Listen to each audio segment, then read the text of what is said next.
Bismillahirrahmanirrahim. Assalamualaikum warahmatullahi wabarakatuh.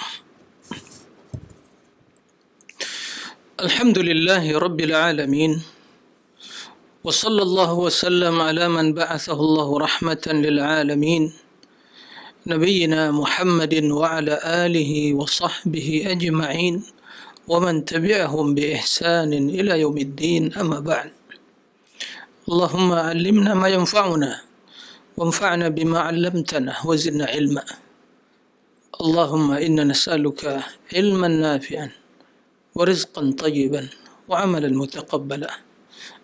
وبعد، إخوة الإيمان, kaum muslimin dan muslimat, para pemirsa dan juga para pendengar rahimakumullah, semoga senantiasa dalam lindungan Allah, dapatkan berbagai kemudahan dan pertolongan di dalam menjalani hidup ini, terutama dalam rangka berubudiyah kepada Allah Subhanahu wa taala. Allahumma amin. Kaum muslimin dan muslimat, para pemirsa rahimakumullah, kita bersyukur kepada Allah seraya memuja Allah bi asma'ihil husna wa sifatihil ula, atas berbagai rahmat karunia yang tidak bisa dihitung banyaknya, yang tidak bisa dinilai harganya. Mudah-mudahan kita semua menjadi hamba yang senantiasa bersyukur, kesyukuran yang sesungguhnya, dalam artian kita yakini bahawa seluruh nikmat datang dari Allah. Kemudian lisan kita senantiasa memuji dan memuja Allah. Kemudian anggota badan kita gunakan untuk beribadah kepada Allah Subhanahu wa taala. Kemudian diiringi dengan kecintaan dan ketundukan kepada Allah Subhanahu wa taala, sang pemberi nikmat. Salawat dan salam untuk Nabi yang mulia, Nabi Muhammad sallallahu alaihi wasallam. Allahumma salli ala Muhammadin wa ala ali Muhammad. Ikhwatal iman, kaum muslimin dan muslimat rahimakumullah. Pada kesempatan yang mulia ini kita akan melanjutkan pembahasan tentang tazkiyatun nufus, a'malul qulub, amalan-amalan hati yang harus menjadi perhatian kita semua. Dalam hal ini kita merujuk kepada kitab ringkasan dari kitab Madarijus Salikin karya Imam Ibnu Qayyim rahimahullahu ta'ala. Pembahasan kita, ma'asyal muslimin rahimakumullah, masih seputar hikmah dan rahasia yang terkandung di dalam surat Al-Fatihah, yang ini ada kaitannya dengan amalul qulub. Maka pada kesempatan yang mulia ini kita akan melanjutkan menyampaikan penjelasan Imam Ibnu Qayyim rahimahullahu ta'ala yang seyogyanya menjadi perhatian kita semua. Karena kita semua di setiap saat, terutama di waktu solat, baik solat wajib, solat fardu atau solat sunnah, selalu mengucapkan atau membaca Al-Fatihah. Sungguh sangat banyak hikmah dan pelajaran yang terkandung dalam surah Al-Fatihah. Di antaranya dan yang utama adalah bahawa dalam surah Al-Fatihah terkandung berbagai makna yang akan menjadikan hati kita semakin tulus dan juga jiwa kita semakin pasrah kepada Allah Subhanahu wa taala. Pada pembahasan yang pernah kita jelaskan sebelumnya, disampaikan bahawa surah Al-Fatihah merupakan syifa. Al-Quran secara umum adalah syifa, sebagai obat untuk penyakit jiwa dan juga penyakit fisik. Maka seorang hendaklah berusaha dan belajar bagaimana dia cerdas, pandai menggunakan surat Al-Fatihah sebagai obat yang biiznillah akan menyembuhkan berbagai penyakit yang dia rasakan, terutama yang berkaitan dengan hatinya, begitu juga dengan fisiknya.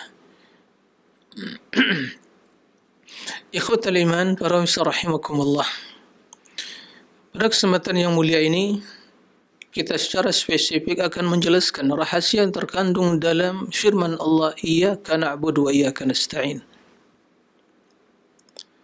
Mari kita perhatikan dan kita renungi apa yang akan saya sampaikan, saya ringkas dari penjelasan Imam Ibnu Qayyim rahimahullah. Kata Imam Ibnu Qayyim rahimahullah, tatkala berbicara tentang potongan ayat surah Al-Fatihah, Iyyaka na'budu wa iyyaka nasta'in, beliau menjelaskan bahawa sirrul khalqi wal amri wal kutubi wal syara'i wal thawabi wal iqabi intaha ila hatainil kalimataini wa alaihima madarul ubudiyah wat tauhid. Kata beliau bahawa rahasia al-khalq, penciptaan, wal amr, dan perintah yang datang dari Allah, wal kutub, ya, kitab-kitab yang diturunkan oleh Allah, wal syara'i, dan syariat yang diturunkan oleh Allah, wal thawab wal iqab, dan yang berkaitan dengan thawab, pahala, wal iqab, ancaman. Rahasia semua hal itu kembali kepada dua kalimat ini, hatainil kalimataini. Itu kalimat Iyyaka na'budu wa iyyaka nasta'in. Iyyaka na'bud, ini kalimat yang pertama, wa iyyaka nasta'in, dan ini yang kedua.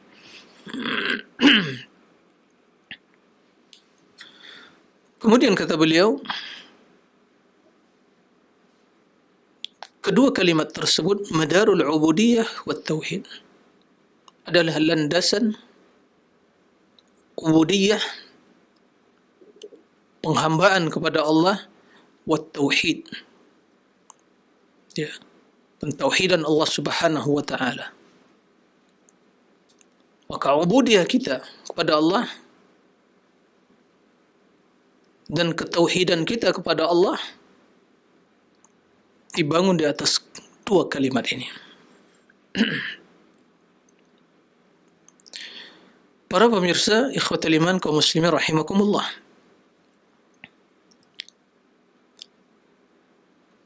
Kita memaklumi bahwa Allah yang telah menciptakan,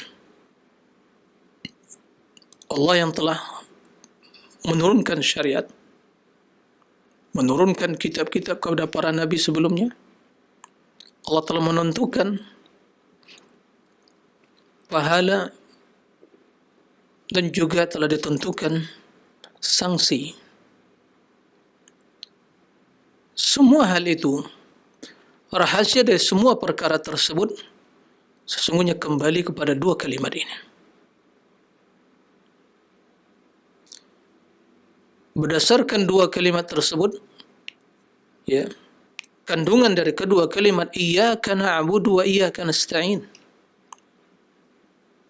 maka itulah landasan, fondasi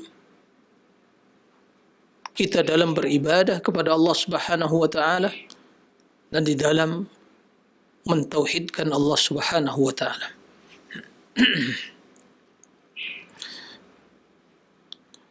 Beliau akan menjelaskan dia secara detail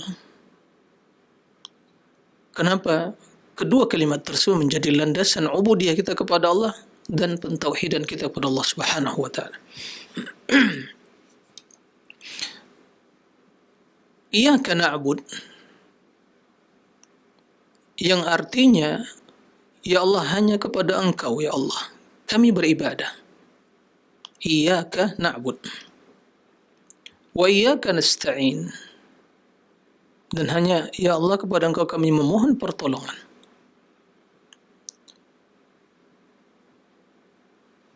Bahwa seluruh perkara yang kita jalani dalam hidup ini, bahkan ubudiyah yang kita lakukan yang merupakan hikmah penciptaan kita. Kemudian seluruh hal yang bertalian dengan ubudiyah, maka masuk ke dalam makna firman Allah, iyyaka na'bud. Dan seluruh ibadah, seluruh ketaatan, dan berbagai amalan yang berkaitan dengan ibadah, bahkan seluruh aktivitas kita,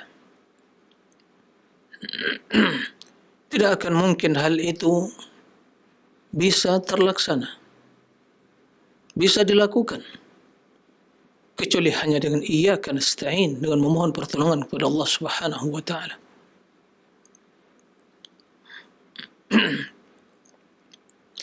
Sampai kata beliau, ya, disebutkan bahwa Allah Subhanahu wa taala menurunkan 100 kitab dan 4 kutub, ya, kitab yang spesial.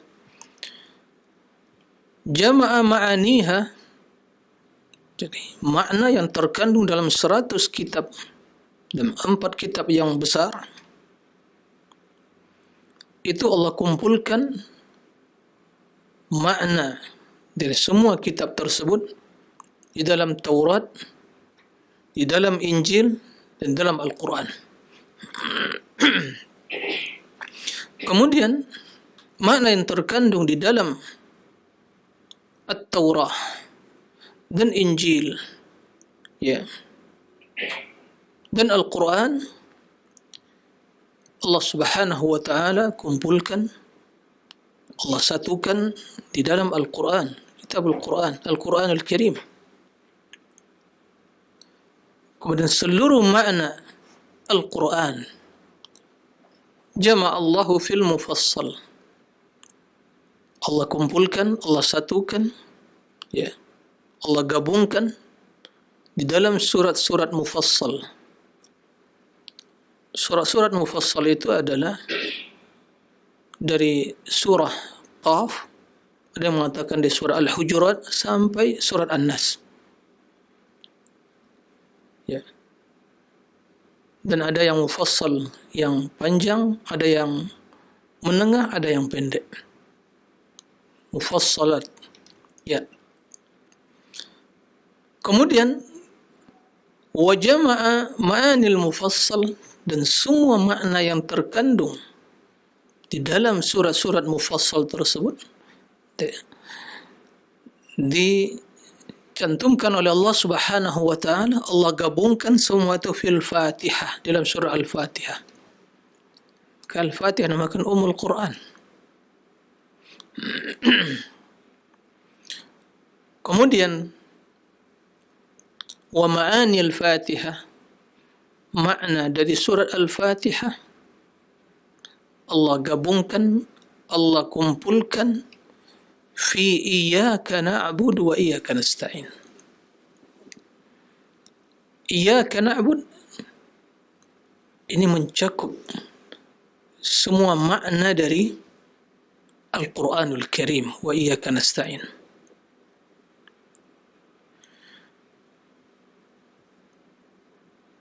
Iyyaka na'bud, hanya ya Allah kepada Engkau kami beribadah. Wa iyyaka nasta'in, hanya kepada Engkau ya Allah kami memohon pertolongan. Kitab yang diturunkan oleh Allah, syariat yang diperintahkan oleh Allah. Allah menciptakan dan memberikan perintah. Kemudian Allah tentukan ada balasan dan ancaman. Semua hal itu untuk apa? Semua hal itu adalah agar makhluk secara khusus manusia dan jin yang diciptakan oleh Allah, agar mereka beribadah kepada Allah. Itulah tujuan penciptaan mereka. Itulah tujuan perintah. Untuk itulah syariat diturunkan Allah dan kitab diturunkan oleh Allah. Para rasul diutus oleh Allah Subhanahu wa taala Maka berdasarkan hal itu, Allah tentukan ada pahala atas ibadah. Dan barang siapa tidak melaksanakan ibadah, ada ancaman. Dan semua hal itu tidak akan mungkin terlaksana kecuali bila Allah Subhanahu wa ta'ala memberikan pertolongan, kemudahan bagi hambanya. Maka dari sini kita memahami urgensi permohonan kita, iyyaka nasta'in, ya Allah, hanya kepada Engkau kami mohon pertolongan. Kemudian kalau kita perhatikan iyyaka na'budu wa iyyaka nasta'in, ada dua kalimat yang juga mengandung dua bagian. Bagian yang pertama, potongan yang pertama, dan potongan yang kedua iyyaka nasta'in. Maka kata Imam Ibnu Qayyim, ya, kedua kalimat tersebut maqsumani bainal abdi wa rabbih, dibagi dua antara ya Allah dan hambanya. Wa nisfuha lillah lahu, ya, separuh dari kedua kalimat tersebut adalah untuk Allah, yaitu iyyaka na'budu. Ibadah kita untuk siapa? Nah, kita beribadah. Kita beribadah kepada Allah. Ini amalan kita. Dan kita peruntukkan kepada Allah. Jadi ibadah adalah amalan hamba yang diperuntukkan kepada Allah Subhanahu wa ta'ala. Ini bagian Allah. Spesial untuk Allah. Hanya Allah semata yang berhak mendapatkan bagian dari ibadah tersebut. Nisfuha lillah. Ini yang pertama. Ya, separuh yang bagian yang pertama. Kemudian wa nisfuha lil abdi. Ya. Dan separuh lagi untuk hamba. Apa maksudnya? Iyyaka nasta'in. Yang artinya, ya Allah, hanya kepada Engkau kami mohon pertolongan, ya Allah. Pertolongan itu adalah perbuatan Allah. Pertolongan adalah perbuatan Allah yang diberikan kepada siapa? Kepada hamba. Dari Allah untuk hamba. Ibadah dari hamba untuk Allah. Subhanallah. Maka separuhnya untuk Allah, yaitu iyyaka na'bud, ya Allah, hanya kepada kami beribadah, ya Allah. Wa iyyaka nasta'in, dari Allah, ya Allah, iyyaka nasta'in, ya Allah, kami mohon pertolongan, ya Allah. Maka Allah berikan pertolongan, ya, untuk hambanya. Subhanallah.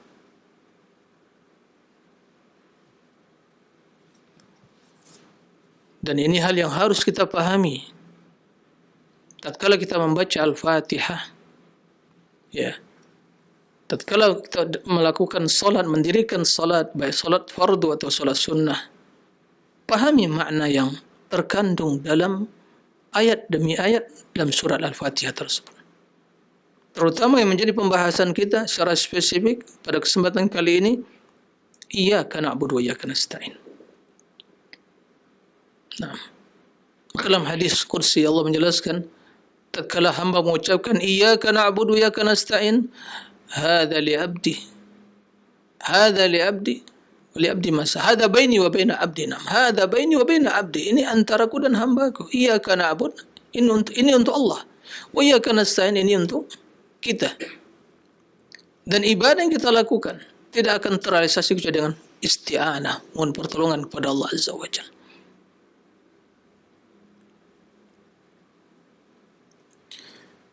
Kemudian Imam Ibnu Qayyim melanjutkan, wal ibadah, kata beliau, ibadah itu tajma'u aslaini. Ya, ini lebih spesifik lagi penjelasannya. Semakin kita memahami akan kebutuhan kita kepada iyyaka na'budu wa iyyaka nasta'in. Al ibadah tajma' aslaini. Ibadah itu menggabungkan antara dua prinsip dasar. Dua prinsip utama. Barang siapa yang tidak menggabungkan dalam ibadahnya antara dua prinsip ini, maka dia belum dikatakan beribadah yang sempurna kepada Allah Azza wa Jalla. Ada kekurangan, ada kecacatan dalam ibadah dan status dia sebagai hamba Allah. Yang pertama, kata beliau, ghayatul hubbi. Ini prinsip yang pertama. Apa maksud ghayatul hubbi? Ketulusan cinta kepada Allah yang kita ibadahi. Ghayatul hubb, cinta setulus-tulusnya. Tidak ada lagi cinta yang lebih tulus dari itu. Cinta yang tulus kepada Allah. Dan kecintaan yang tulus itu yang akan menjadikan kita atau membuat kita menghambakan diri kepada Allah. Ya. Kecintaan yang melahirkan ketundukan. Sehingga kata beliau, poin yang kedua, bighayatiz zulli wal khudu'i. Kesempurnaan, ketundukan dan kepatuhan kepada Allah. Itulah hakikat dari ibadah. Itulah hakikat dari status kita sebagai abdun lillah. Ya.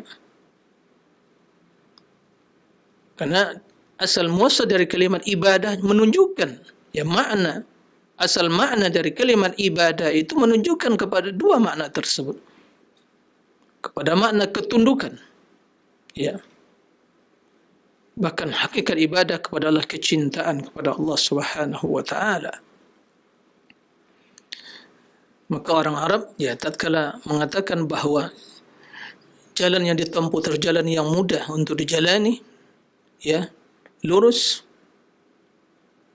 dan mudah untuk dijalani, ya, jalannya mulus, maka mereka namakan tariqun mu'abbad.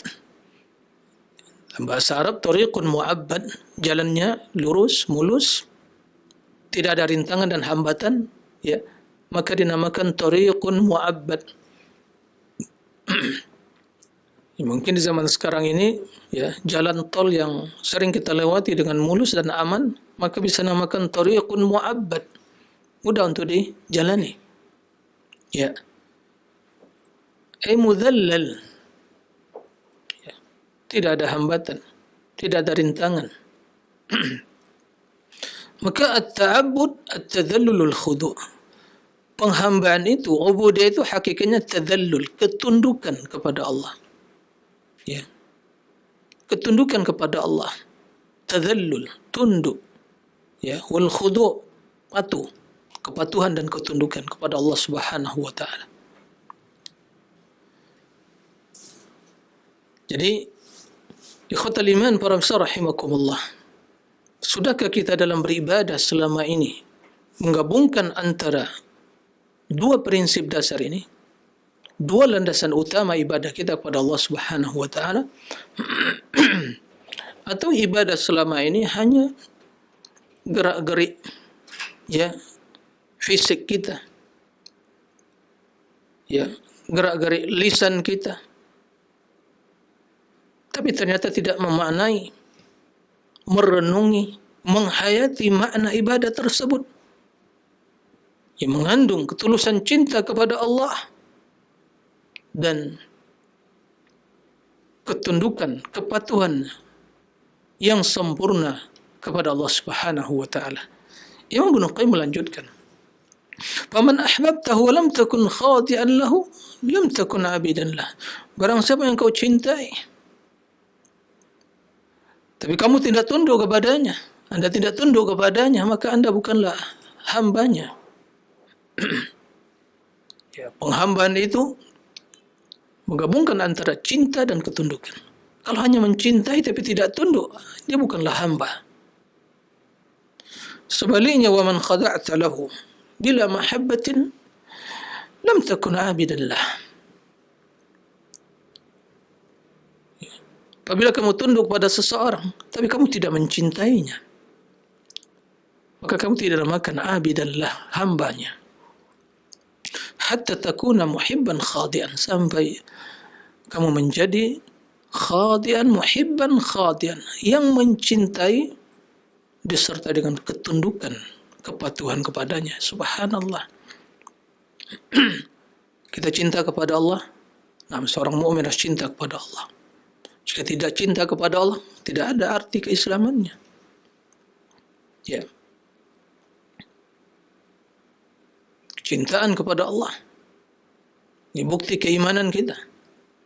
Nah, kecintaan yang tulus, kecintaan bukan kecintaan yang merupakan insting kita, tidak. Kecintaan yang bermakna ta'abbud, ketundukan dan menghambakan diri kepada Allah.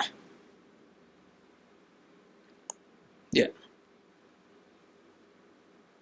Ini makna al-ubudiyah, ini makna kecintaan. Ya. Kemudian bila kita telah cinta kepada Allah, sudahkah kita tunduk kepada Allah?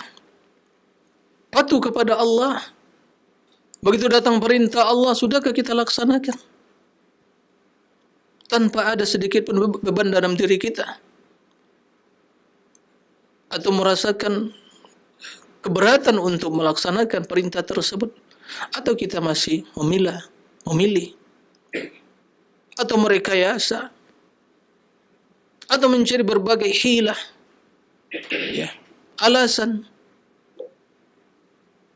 untuk tidak melakukan, ya.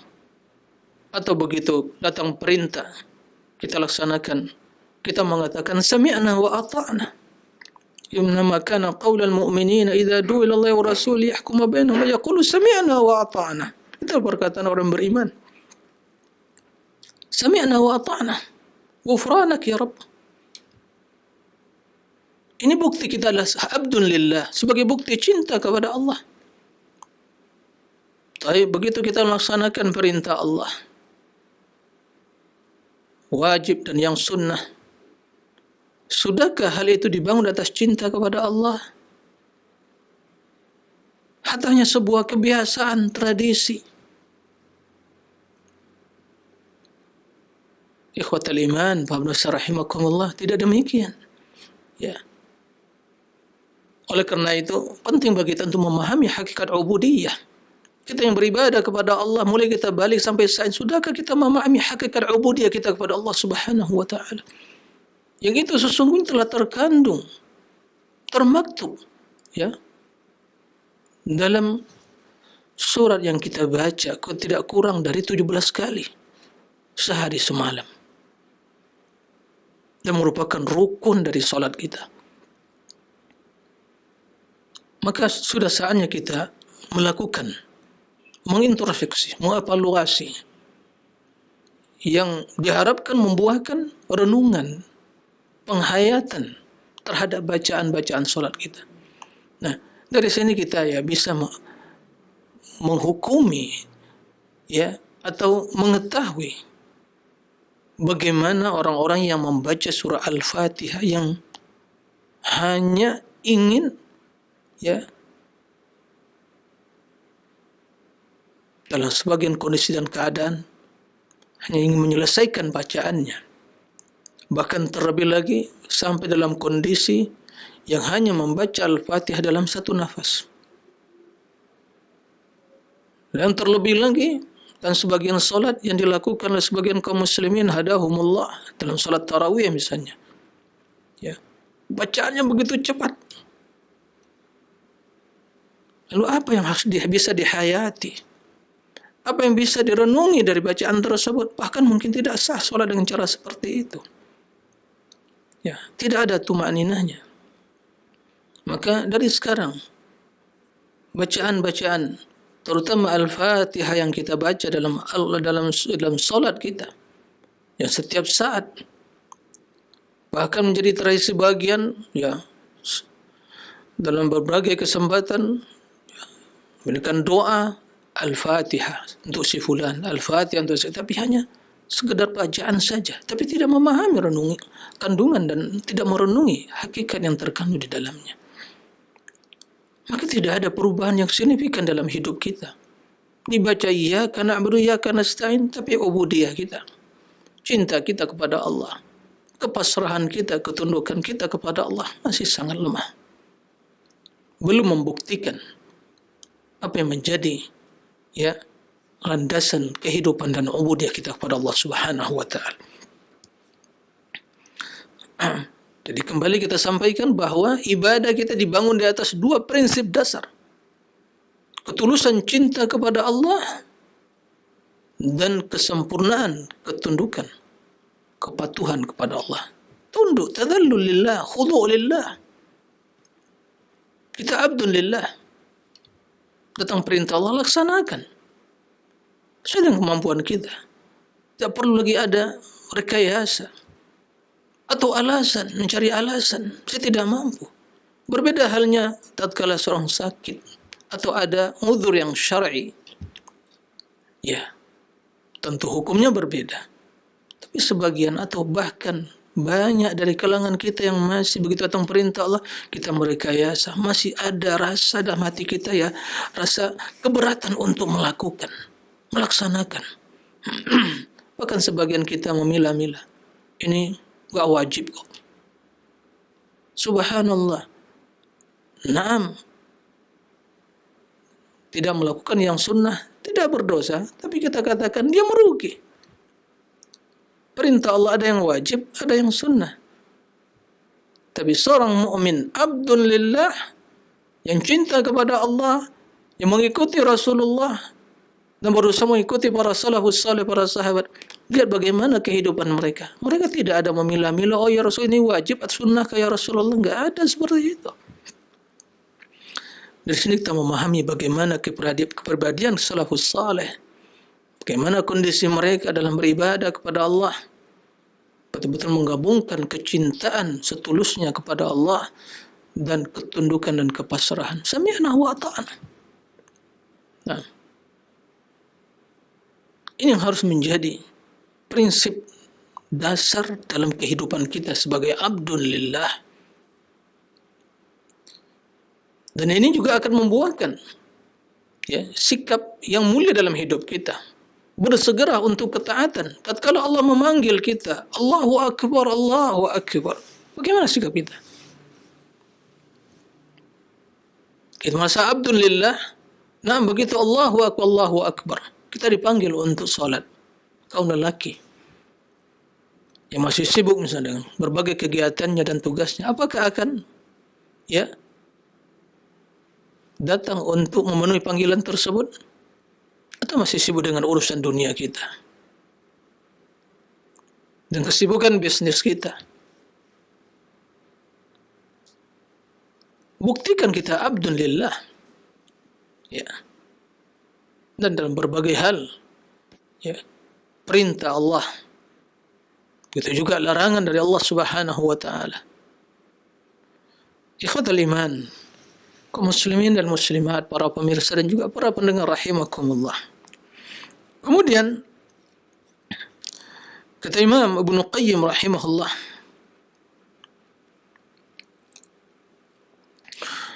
wal isti'anah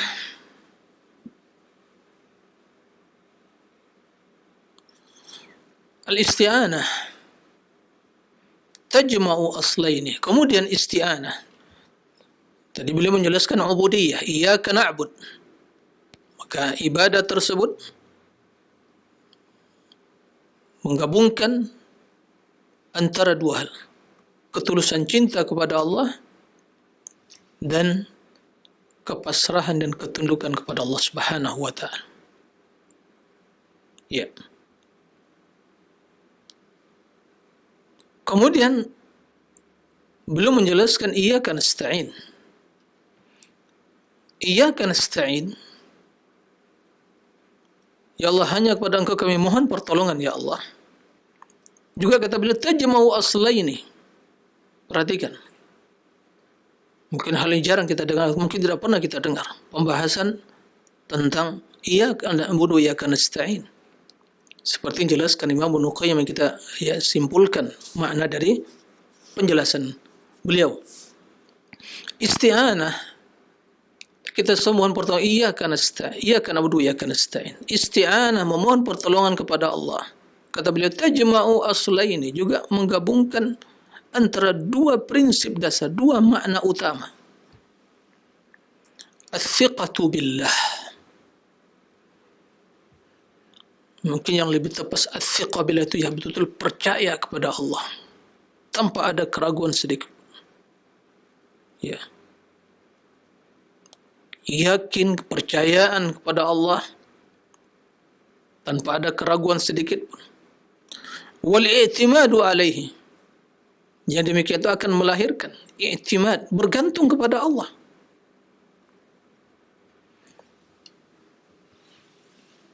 As-siqah billah, percaya kepada Allah. Segala urusan kita, kemaslahatan dunia dan akhirat kita ada di tangan Allah. Masa depan kita ada di tangan Allah. Kita hanya berusaha.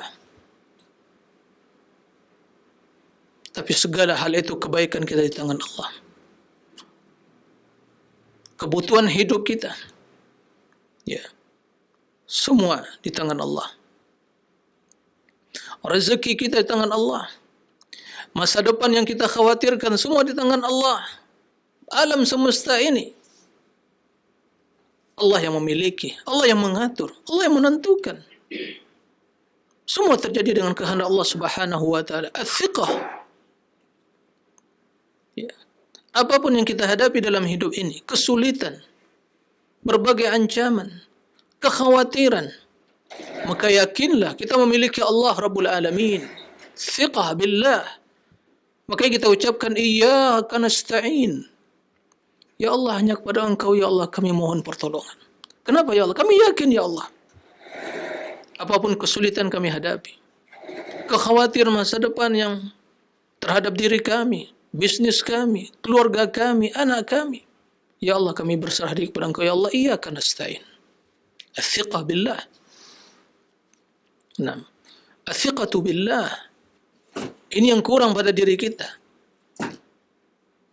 Ya, sehingga sebagian dengan persaingan hidup yang sangat ketat di zaman sekarang ini, dia meragukan, bimbang, khawatir.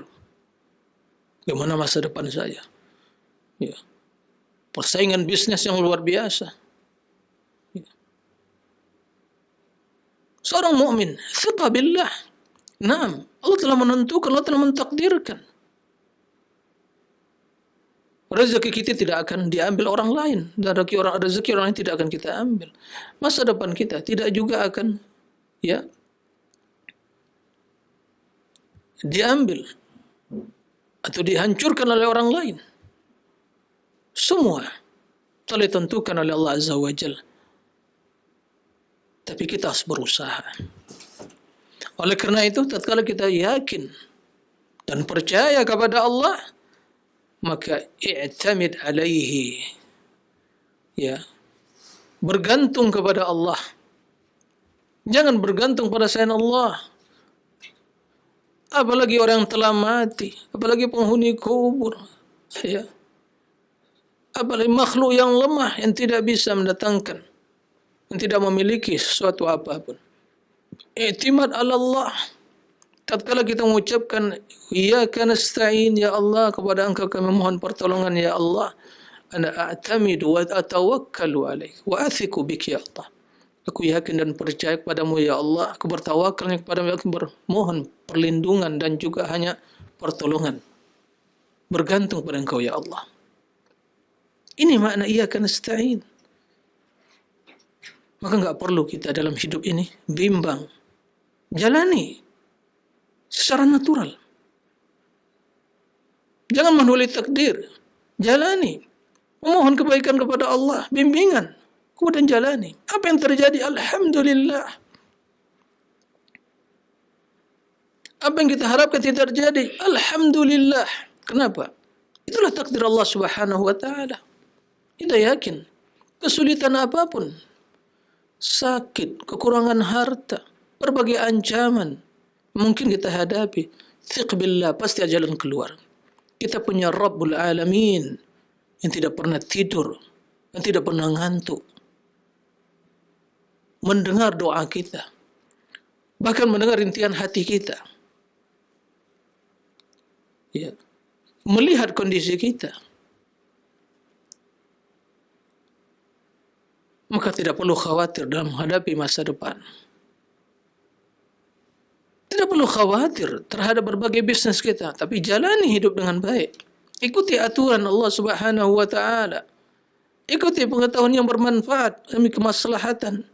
Kemudian tawakkal ala Allah. Bukan berarti kita tsiqah billah, bergantung kepada Allah, tawakal kepada kita, tidak berusaha, tidak waspada, bukan itu maksudnya. Tapi setelah kita berusaha, dan tidak membuat kita lalai dari kewajiban kepada Allah, memohon pertolongan kepada Allah dan serahkan kepada Allah Subhanahu wa taala. Ini makna iyyaka nasta'in. Ya. Ya Allah, hanya kepada Engkau kami memohon pertolongan.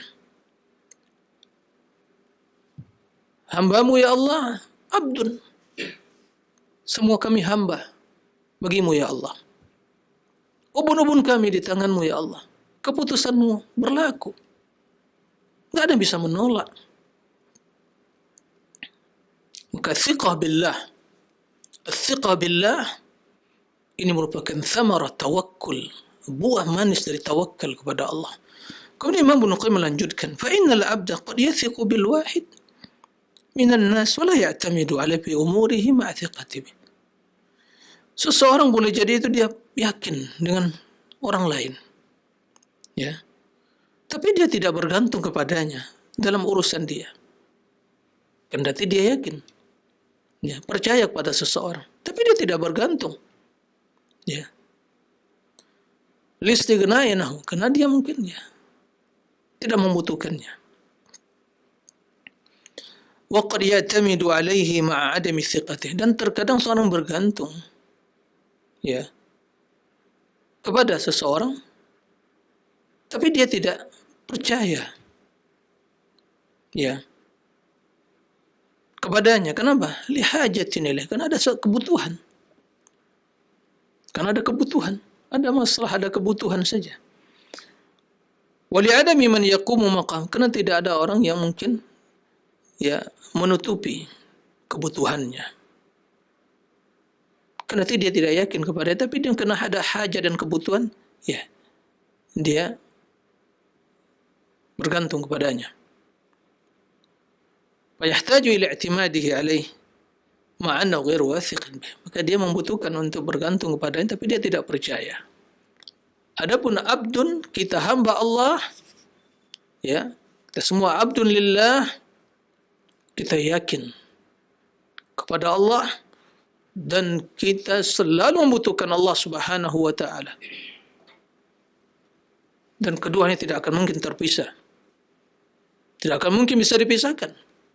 Dalam kita menjalani hidup ini sebagai status abdun lillah, setiap saat, setiap waktu, setiap detik, bahkan setiap, ya,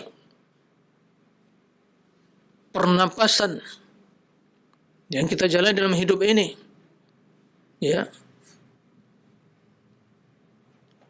tidak terlepas dari isti'anah billah, mohon pertolongan kepada Allah.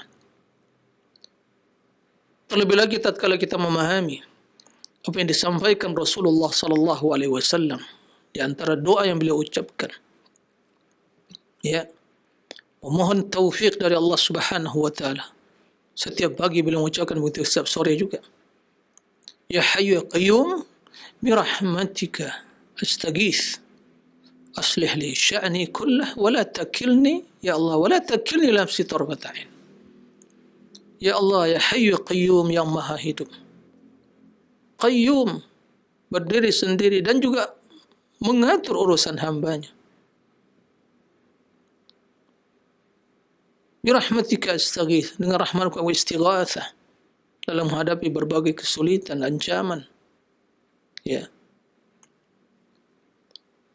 Kemudian aslih li sya'ni kullah, perbaiki seluruh urusan hidupku ya Allah. Wala takilni ila nafsi tarfata ain, jangan serahkan diriku ya Allah kepada diriku sendiri kendati sekejap, dalam satu kedipan mata. Subhanallah, ya. Dan ini menjelaskan kepada kita bahawa kita tidak memiliki daya dan upaya. La haula wala quwata illa billah. Apa yang kita ucapkan la haula wala quwata illa, itu kalimat isti'anah. Tiada daya dan upaya kecuali dengan Allah, dengan pertolongan Allah. Maka setiap saat kita mengucapkan dalam melakukan suatu amalan, memulai suatu amalan, perbuatan, bismillah, bismillah, dengan nama Allah.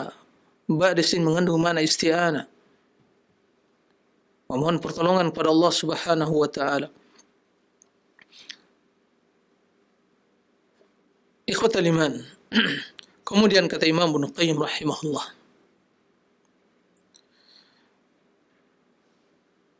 At-tawakkul, kata beliau, adalah makna yang menggabungkan antara thiqah wal i'timad. Allah perintahkan kita bertawakal. Wa 'ala Allahi fatawakkalu in kuntum mu'minin. Wallahi fatawakkalul mu'minuna. Tawakal kepada Allah. Dan hakikat tawakal kepada Allah menggabungkan antara thiqah dan i'timad. Yakin sepenuhnya kepada Allah dan bergantung kepadanya. Itulah hakikat tawakal. Jadi sesungguhnya kalimat isti'anah, iyyaka na'budu wa iyyaka nasta'in, mengandung makna tawakal kepada Allah Subhanahu wa ta'ala. Itulah hakikat iyyaka nasta'in. Kata beliau, wa huwa haqiqatu iyyaka nasta'in. Jadi tawakal itu hakikatnya iyyaka nasta'in. Karena kita yakin dan percaya kepada Allah, maka kita bergantung kepada Allah, maka terucaplah dari lisan kita iyyaka nasta'in. Tidak ada tempat bergantung, tidak ada tempat memohon pertolongan, tidak ada tempat kita menyelamatkan diri. Ya. Tidak ada tempat kita curhat, mengadukan seluruh permasalahan. Ya, tidak ada yang bisa menyelesaikan problematika hidup kita kecuali Allah. Kita tidak memiliki daya dan upaya, maka iyyaka nasta'in, hanya bertawakal kepada Allah. Tapi bukan berarti tawakal kita tidak berusaha. Harus berusaha. Dalam bentuk apa? Bersungguh-sungguh.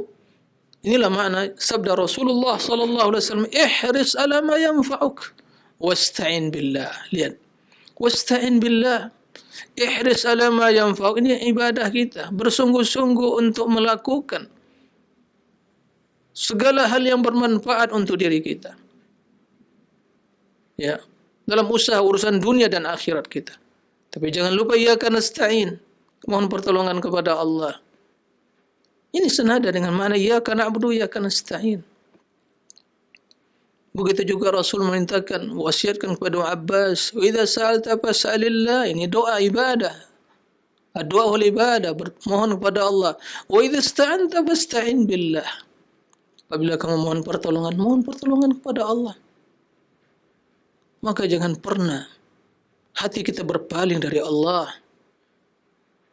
Adanya sedikit keyakinan di hati kita ada selain Allah.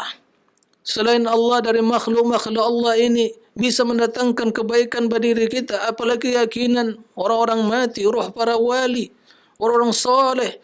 Ini bermasalah dengan iyyaka nasta'in, bermasalah dengan tauhid kita. Bersegeralah untuk bertaubat kepada Allah, memperbaiki tauhidnya, memperbaiki ta'abbudnya, ubudiyah kepada Allah. Itu telah bertentangan dengan tauhid. Ya.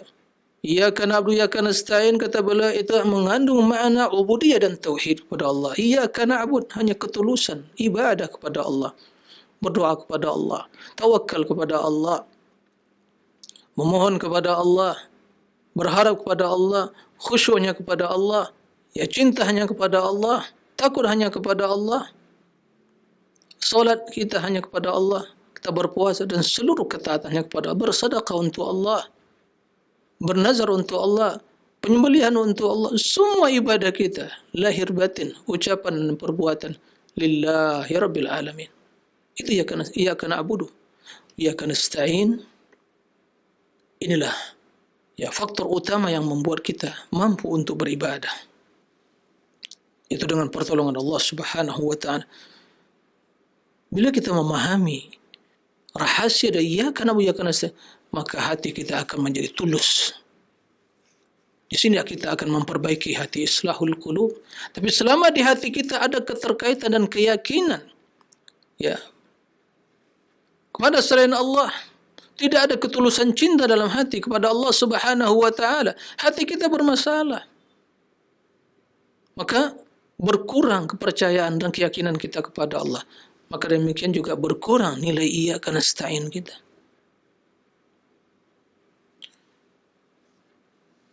Dan ini hal yang harus kita pahami dalam kita hidup ini. Tidak akan mungkin kita bisa menjalani seluruh aktivitas dalam urusan dunia kita, dalam bisnis kita, dalam profesi kita masing-masing. Ya. Sebagai pemimpin, ya. Sebagai kepala rumah tangga, sebagai mungkin masing-masing dia sebagai dokter, bisnismen, dan semuanya, pengajar, para murabbi, para ustaz, dan semuanya. Tidak akan mungkin hal itu terjadi. Bisa dilaksanakan, masing-masing bisa melaksanakan tugasnya, menunaikan amanah menjadi tanggung jawabnya. Kecuali iyyaka nasta'in. Maka dari sini akan muncul ketundukan, ya Allah, hamba-Mu yang lemah, ya Allah, tidak memiliki daya dan upaya. Maka tunduk kita kepada Allah, muncul ketundukan kepada Allah. Ya, itulah hakikat ubudiyah kita kepada Allah Subhanahu. Ibadah disyariatkan oleh Allah, ya, bermaksud menjadikan kita hamba yang tunduk kepada Allah dalam setiap saat dan waktu. Itu hakikatnya, kita abdun lillah. Jangan pernah keluar dari status ubudiyah kepada Allah, membangkang kepada Allah, menentang Allah, mengkritisi Allah, tidak ada dengan putusan Allah. Itu adalah hal-hal yang telah keluar dari lingkaran ubudiyah kepada Allah. Apalagi menghakimi Allah, mengkritisi agama Allah, mengkritisi aturan syariat. Ya subhanallah, siapa Anda? Abdun, hamba yang tidak memiliki daya upaya, yang memiliki dengan segala keterbatasan. Nah, maka iyyaka na'bud, kecintaan kepada Allah. Iyyaka nasta'in, ketundukan kepada Allah Subhanahu wa taala. Iyyaka na'bud, ini ada tauhid uluhiyah. Ini yang tadi sampaikan Imam Ibnu Qayyim, maqamul madarul ubudiyah wat tauhid. Jadi ubudiyah dan tauhid berkisar di atas dua landasan. Iyyaka na'budu wa iyyaka nasta'in. Iyyaka na'bud, inilah tauhidul uluhiyah, penghambaan kepada Allah, ketulusan ibadah kepada Allah. Wa iyyaka nasta'in, ini rububiyah, karena Allah tempat kita berlindung, tempat memohon pertolongan. Itulah perbuatan Allah, maka kita meyakini Allah yang bisa memberikan pertolongan. Kenapa? Allah yang menciptakan, Allah yang mengatur, Allah yang menguasai alam semesta ini, maka Dia yang bisa memberikan pertolongan. Kita yakin iyyaka nasta'in, berarti kita meyakini Allah yang melakukan, yang berbuat di alam semesta ini, mengatur hambanya. Inilah tauhid rububiyah. Subhanallah, itulah tauhid. Itulah makna perkataan Imam Ibnu Qayyim, madarul ubudiyyati wat tauhid. Kemudian kata Imam Ibnu Qayyim rahimahullah, ya, wa taqdimul ibadah al-isti'anah. Lihat susunan kalimatnya, didahulukan iyyaka na'budu dari iyyaka nasta'in. Kata Imam Ibnu Qayyim, didahulukan ibadah dalam penyebutan iyyaka na'budu, ya, dari iyyaka nasta'in di dalam surah Al-Fatihah ini min babi taqdimil ghayat alal wasal, merupakan pendahuluan ghayah, tujuan dari wasilah. Apa maksudnya? Naam, tujuan kita adalah ibadah kepada Allah. Didahulukan dulu tujuan ubudiyah lillah, kemudian baru wasilah, sarananya. Ya, wasilah untuk mewujudkan ubudiyah. Maka tujuan kita diciptakan, ghayah dan hikmah kita diciptakan, jin dan manusia. Wa ma khalaqtul jinna wal insa illa liya'budun, tidaklah aku ciptakan jin dan manusia kecuali untuk beribadah kepada. Ini tujuan. Maka didahulukan tujuan dulu. Kemudian setelah itu tidak akan mungkin tujuan ini terrealisasi kecuali ada wasilahnya, faktor yang mendorong atau yang bisa mewujudkan atau yang bisa mengantarkan kita sampai kepada tujuan tadi, yaitu isti'anah billah. Ini wasilah kita. Maka tiada ubudiyah tanpa isti'anah. Tanpa isti'anah, ya, tiada ubudiyah tanpa isti'anah. Tidak bisa kita melakukan suatu apapun tanpa pertolongan Allah Subhanahu wa taala. Idzal ibadatu ghayatul ibadati khuliqu laha. Ibadah itu merupakan tujuan, ya, hamba diciptakan. Wal isti'anah wasilah ilaiha. Dan isti'anah itu adalah wasilah, ya, kepada ibadah. Ya. Maka Rasul juga berwasiat kepada Mu'adz, ya. Dia Mu'adz, aku mencintai engkau karena Allah. Sebagai bukti kecintaan beliau, di antaranya beliau memberikan wasiat. Ya. Ya. Apa itu wasiatnya? Jangan engkau lupa, wahai Mu'adz, untuk selalu berdoa di penghujung solatmu, Allahumma a'inni ala dzikrika wa syukrika wa husni ibadatik. Subhanallah. Ini semua memperkuat, mempertegas pernyataan yang dijelaskan Imam Ibnu Qayyim dan apa yang dijelaskan oleh Allah Subhanahu wa taala. Iyyaka na'budu wa iyyaka nasta'in. Ya Allah, berilah aku pertolongan untuk berzikir, untuk bersyukur. Ini semua ibadah ini. Wa husni ibadatik, dan untuk melakukan ibadah yang terbaik untukmu ya Allah. Ya, kemudian beliau menukil perkataan guru beliau Syekhul Islam Ibnu Taimiyah rahimahullah. Apa kata Syekhul Islam Ibnu Taimiyah rahimahullah? Ta'ammaltu anfa'ad du'a fa idza huwa fi su'alillahi al-'auna 'ala mardatih. Thumma ra'aitu fil Fatihah fi iyyaka na'budu wa iyyaka nasta'in. Syekhul Islam, siapa yang tidak kenal Syekhul Islam, keilmuannya, kematangannya dan kejeliannya, ya, kemampuannya dalam memahami teks-teks Al-Quran dan perkataan ulama salaf, ya, ulama yang tidak diragukan, tidak ada yang membencinya kecuali yang tidak memahami hakikat dari keilmuan dan juga apa yang beliau pahami dan sampaikan, berjuang, ya.